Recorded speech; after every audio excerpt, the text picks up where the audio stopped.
ঠিক আছে।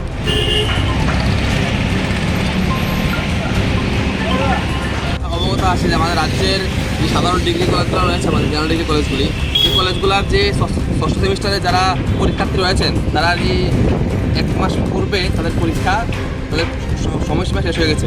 তো আমাদের এই ডিমান্ড যে তারা আউট অফ স্টেট গিয়ে তারা পিজি কোর্স বা তাদের বিএড কোর্স করতে গিয়ে তারা অন্যান্য স্টেটে গিয়ে পড়াশোনা করবে।